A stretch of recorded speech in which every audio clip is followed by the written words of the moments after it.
할렐루야. 3월 19일 목요일 새벽입니다. 함께 감사의 기도를 드리며 매일 주심 기도에 시작하겠습니다. 사랑과 은혜의 하나님 아버지 감사합니다. 어제는 봄비를 내려주셨고 겨우내 굳어있던 땅들에 촉촉히 적셔주신 은혜를 감사를 드립니다. 오늘도 이 아침 우리를 잠에서 깨워주시고 맑게 열린 이 새벽에 주님 앞에 나올 수 있도록 인도하여 주신 것 감사드립니다.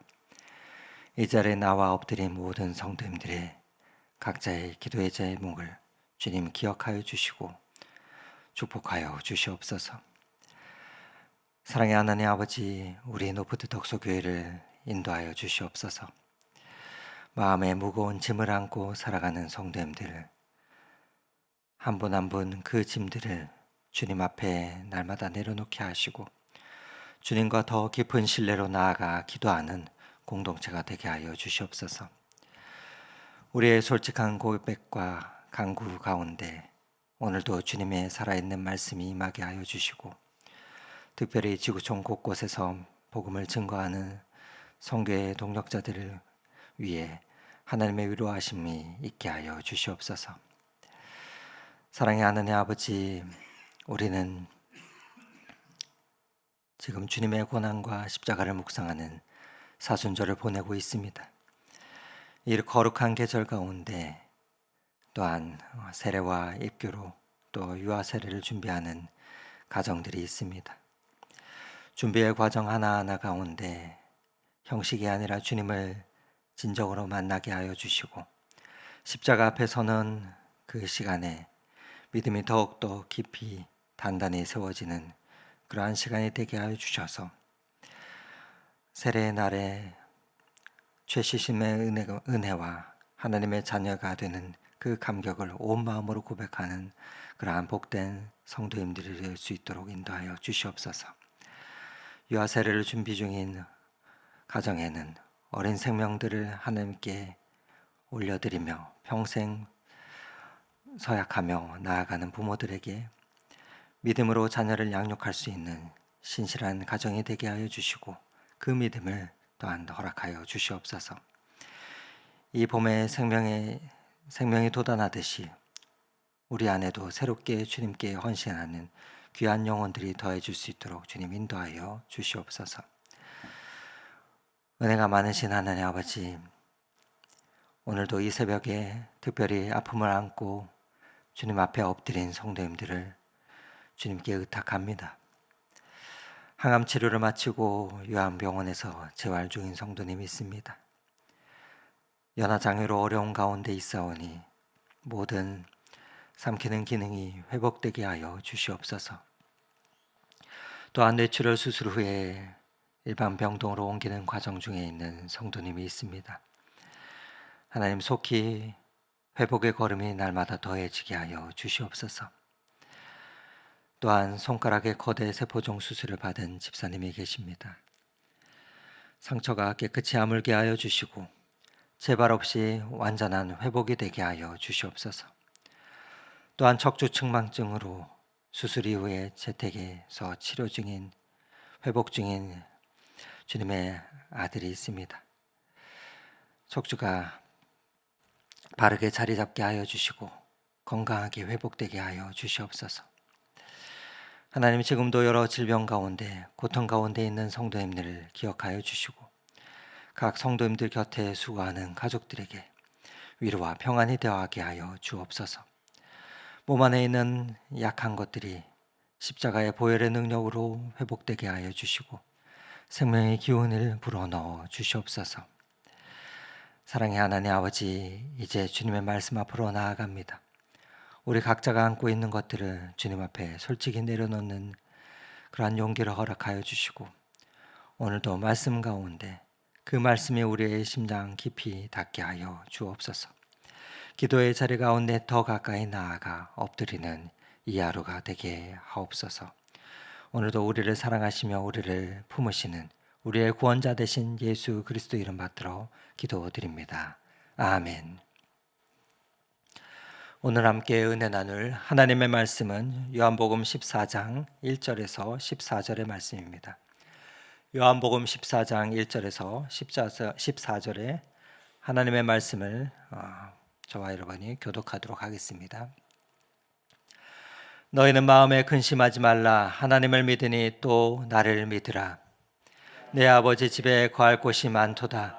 그렇지 않으면 너희에게 일렀으리라. 내가 너희를 위하여 거처를 예배하러 가노니 가서 너희를 위하여 거처를 예배하면 내가 다시 와서 너희를 내게로 영접하여 나 있는 곳에 너희도 있게 하리라. 내가 어디로 가는지 그 길을 너희가 아느니라. 도마가 이르되 주여 주께서 어디로 가시는지 우리가 알지 못하거늘 그 길을 어찌 알겠사옵나이까. 예수께서 이르시되 내가 곧 길이요 진리요 생명이니 나로 말미암지 않고는 아버지께로 올 자가 없느니라. 너희가 나를 알았더라면 내 아버지도 알았으리로다. 이제부터는 너희가 나를 알았고 또 보았느니라. 빌립이 이르되 주여 아버지를 우리에게 보여주옵소서. 그리하면 족하겠나이다. 예수께서 이르시되 빌립아 내가 이렇게 오래 너희와 함께 있으되 내가 나를 알지 못하느냐. 나를 본 자는 아버지를 보았거늘 어찌하여 아버지를 보이라 하느냐. 내가 아버지 안에 거하고 아버지는 내 안에 계신 것을 내가 믿지 아니하느냐. 내가 너희에게 이르는 말은 스스로 하는 것이 아니라 아버지께서 내 안에 계셔서 그 일을 하시는 것이라. 내가 아버지 안에 거하고 아버지께서 내 안에 계심을 믿으라. 그렇지 못하겠거든 행하는 그 일로 말미암아 나를 믿으라. 내가 진실로 진실로 너희에게 이르노니 나를 믿는 자는 내가 하는 일을 그도 할 것이요 또한 그도 그보다 큰 일도 하니니 이는 내가 아버지께 감하리라. 너희가 내 이름으로 무엇을 구하든지 내가 행하리니 이는 아버지로 하여금 아들로 말미암아 영광을 받으시게 하려 함이라. 내 이름으로 무엇이든지 내게 구하면 내가 행하리라. 아멘. 아멘. 반갑습니다. 오늘도 이 새벽에 기도의 자리 가운데 나오셨습니다. 이 기도의 자리에 무엇을 들고 나오셨는지요? 우리 모두는 마음에 무거운 것들 하나쯤은 있으실 것입니다. 그렇게 이 새벽에 주님 앞에 엎드리는 것입니다. 여러분, 그런데 이 새벽 우리가 주님 앞에 기도할 때 이렇게 기도하고 계시지는 않습니까? 하나님 이것 좀 해결해 주십시오.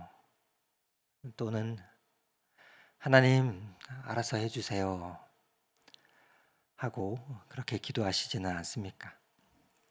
우리의 기도는 틀린 기도가 아닙니다. 그러나 우리가 이렇게 기도할 때 무언가 허전합니다. 왜냐하면 응답받은 것 같지 않기 때문일 것입니다. 오늘 말씀은 이렇게 시작합니다. 1절 말씀인데 우리 다시 한번 읽어보도록 하겠습니다. 너희는 마음에 근심하지 말라. 하나님을 믿으니 또 나를 믿으라. 이 말씀 앞에서 오늘 우리는 한 가지를 생각하며 우리의 기도 제목을 잡고 주님 앞에 우리의 근심을 아뢰기를 원합니다. 바로 어떻게 하면 이 근심이 구체적인 기도로 바뀔 수 있느냐입니다. 그러기 위해서 우리가 먼저 한 가지 분명히 알아야 할 것이 있습니다. 그것은 무엇인가? 근심하지 말라 하는 이 말씀은 근심이 없다는 뜻이 아니라는 것입니다. 너희는 마음에 근심하지 말라. 하나님을 믿으니 또 나를 믿으라. 우리 주님께서 말씀하시는 근심하지 말라 하는 것은 근심이 아주 없다는 뜻이 아닙니다. 우리 주님도 근심하셨습니다. 요한복음 11장에 보면 나사로가 죽었을 때 예수님께서는 심령을 비통해 하시며 마음이 뒤흔들리셨습니다.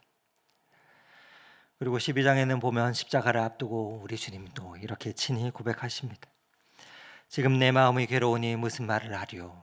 아버지와 나를 구원하여 이때를 면하게 하여 주옵소서 하고 고백하셨습니다. 근심이 없어서 근심하지 말라고 하신 것이 아닙니다. 오히려 근심이 있다는 것을 우리 주님도 누구보다도 잘 아셨습니다. 그래서 이 말씀을 우리에게 하시는 것입니다. 그렇다면 우리 주님께서 근심하지 말라 하시는 그 말씀은 무슨 뜻이겠습니까? 그것은 근심에 지배당하지 말라는 것입니다. 온종일 그 근심이 나를 끌고 다니게 두지 말라는 것입니다. 그래서 여기 예수님은 그 근심의 해결책으로 멀리 있는 무언가를 말씀하시지 않습니다. 이어지는 2절과 3절에 내 아버지 집에 처소를 예비하러 가겠다 하시는데, 이 처소는 단순히 우리가 죽어서 가는 먼 미래의 천국만을 말하는 것이 아닙니다. 우리 주님께서는 지금 이 순간에도 우리의 마음의 집을 수리하고 계십니다. 즉 우리가 주님 안에 거할 수 있도록, 오늘 이 고난 속에서도 주님과 함께 설 수 있도록 그 처소를 준비하고 계신 것입니다. 그러니 근심의 해결이 저 멀리 있는 것이 아닙니다. 근심은 사라지지 않습니다. 그러나 구체적인 기도로 바뀔 수가 있습니다. 여러분, 흔히들 사람들이 말합니다. 생각해 보십시오. 흔히들 사람들이 기도할 시간이 없다고 하지 않습니까? 그러나 근심할 시간은 있지 않습니까? 자면서도 근심합니다. 24시간 골똘히 근심합니다. 걱정합니다. 그러나 우리 주님은 그 시간을 바꾸라 말씀하십니다.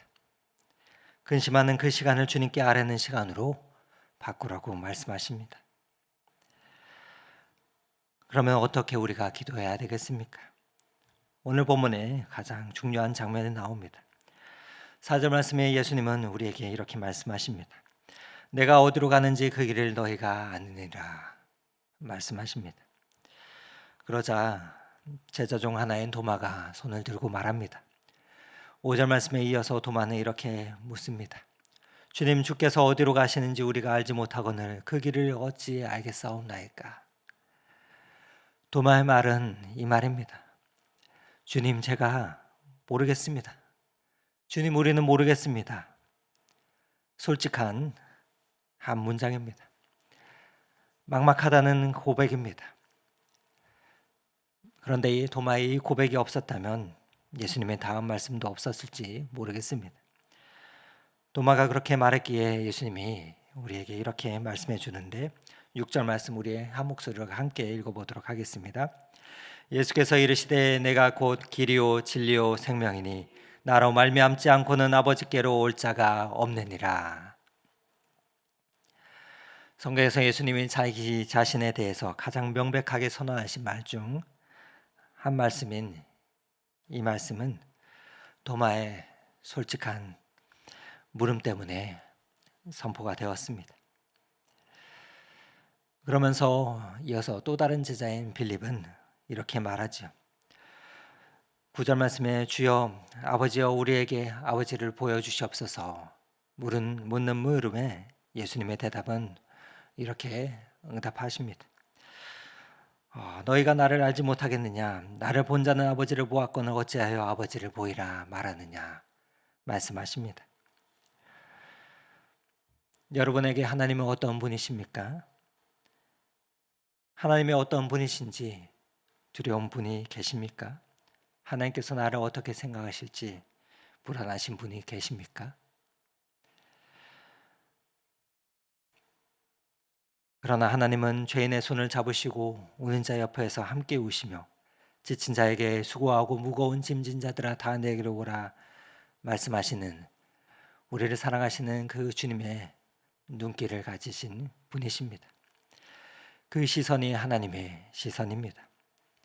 그렇게 하나님은 두려운 심판자로 저 멀리 계신 분이 아니라 예수님의 얼굴을 통해서 우리를 오늘도 바라보시는 분이십니다.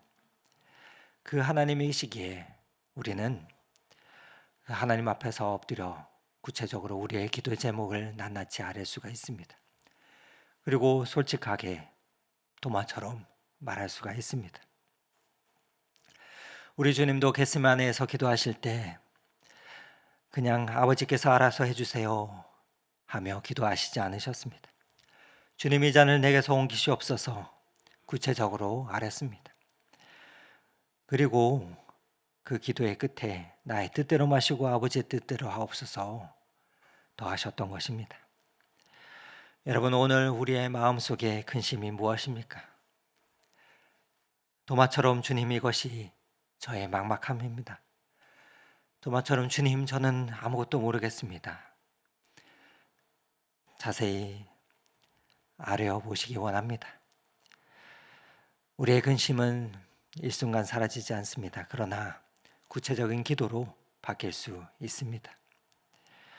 도마가 솔직히 주님 앞에서 아뢰었듯이, 그때 예수님께서 응답하셨듯이 예수님은 우리의 기도에 응답하시겠다고 약속하십니다.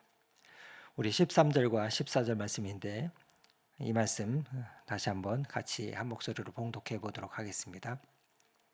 너희가 내 이름으로 무엇을 구하든지 내가 말하니 이는 아버지로 하여금 아들로 말미암아 영광을 받으시게 하려 함이라. 내 이름으로 무엇이든지 내게 구하면 내가 행하리라. 너희가 내 이름으로 무엇을 구하든지 내가 행하리니 내게 구하면 내가 행하리라. 내가 행하리라. 두 번 말씀하신 이유가 있습니다. 이것은 정말로 진심으로 그렇게 행하시겠다. 그러니 이 약속의 말씀을 꼭 붙들라 하는 말씀입니다. 내가 행하리라. 우리가 기도하면 이제 내 힘으로 붙들고 있던 것을 내려놓게 됩니다. 그리고 그때부터 하나님께서 행하심이, 하나님의 일하심이 시작됩니다. 기도는 내 손을 놓고 주님의 손을 붙잡는 것입니다. 오늘 내 힘으로 안 되는 그 일을 예수님의 이름으로 하나님께 맡기는 것입니다. 그때 하나님께서 직접 행하실 것입니다. 여기에 한 가지 우리가 기억할 것이 있습니다. 바로 구체적으로 주님 앞에서 아뢰며 나아갈 때 하나님께서 응답하십니다. 다만 그 응답이 우리의 생각과 우리의 시간과는 다를 수 있습니다.